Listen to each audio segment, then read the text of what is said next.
বাংলাদেশের অদ্ভুত এক জনপদ চলনবিল, যেখানে বর্ষায় চারিদিকে শুধু দেখা যায় পানি আর পানি, আর সেখানেই বইছে জ্ঞানের নৌকা। জল ভরা গ্রামে জমি ডোবে, কিন্তু শিক্ষা নয়। এই ভাসমান নৌকা স্কুলগুলোই বদলে দিচ্ছে হাজারো শিশুর ভবিষ্যৎ।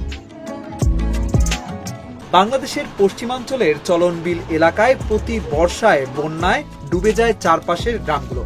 সে সময় সাধারণ স্কুল বন্ধ হয়ে যায়, শিশুদের পড়াশোনা থেমে পড়ে মাসের পর মাস। কিন্তু এখানকার ২৬টি নৌকা স্কুল বছরের ১২ মাসই চালু থাকে, কারণ এগুলো চলে পানির ওপরেই। অভিনব এই উদ্যোগটি চালাচ্ছে সিধুলাই স্বনির্ভর সংস্থা, যারা সৌরশক্তি চালিত এই নৌকাগুলোকে বানিয়েছে চলন্ত শ্রেণীকক্ষ। নৌকাগুলো প্রতিদিন এক গ্রাম থেকে আরেক গ্রামে যায়, শিশুদের ঘরে ঘরে গিয়ে পৌঁছে দেয় শিক্ষা। ভঙ্গুরা গ্রামের ১০ বছরের শিক্ষার্থী শফিকুল ইসলাম বলে, আমার বন্ধুরা ভিন্ন ভিন্ন গ্রামে থাকে। এই নৌকা স্কুল না থাকলে আমরা কেউ একে অপরকে চিনতামই না। শফিকুল আরো বলে, আজকের ক্লাসে আমি গুণ, যোগ বিয়োগ, ছড়া আর অগ্নিকাণ্ডের কারণ শিখেছি। পড়াটা বেশ মজার ছিল।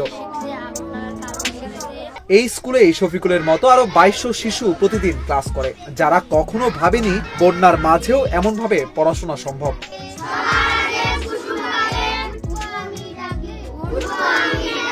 ১৩ বছর ধরে এই নৌকা স্কুলে পড়াচ্ছেন শিক্ষক সখিনা খাতুন।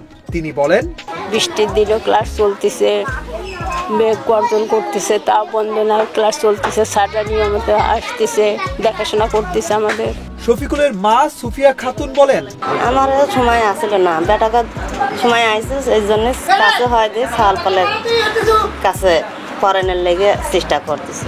আপনারা দ্বারাই সাল পাল নিয়ে পড়াচ্ছি। এই নৌকা স্কুলের ধারণাটি প্রথম দেন বাংলাদেশেরই সন্তান মোহাম্মদ রেজওয়ান, যিনি চলনবিলেই জন্মেছিলেন। তার এই উদ্ভাবন এখন বিশ্বজুড়ে প্রশংসিত। নাইজেরিয়া, ফিলিপাইন ও কম্বোডিয়াতেও চলছে অনুরূপ মডেল। এ পর্যন্ত ২২,৫০০-এরও বেশি শিক্ষার্থী এই নৌকা স্কুল থেকে পাশ করেছে। অনেকে এখন উচ্চশিক্ষা ও পেশা জীবনে প্রতিষ্ঠিত। চলতি বছর এই প্রকল্প পেয়েছে ইউনেস্কোর কনফুসিয়াস সাক্ষরতা পুরস্কার, যা গ্রামীণ শিক্ষায় অসামান্য অবদানের স্বীকৃতি। প্রচন্ড বন্যা, অনিশ্চয়তা আর দারিদ্র্যের মাঝেও চলনবিলের এই নৌকা স্কুলগুলোই যেন বলছে, শিক্ষা থেমে নেই আর কখনো থামবেও না। অভিষেক তরফদার, অঞ্জন, ইন্ডিপেন্ডেন্ট ডিজিটাল।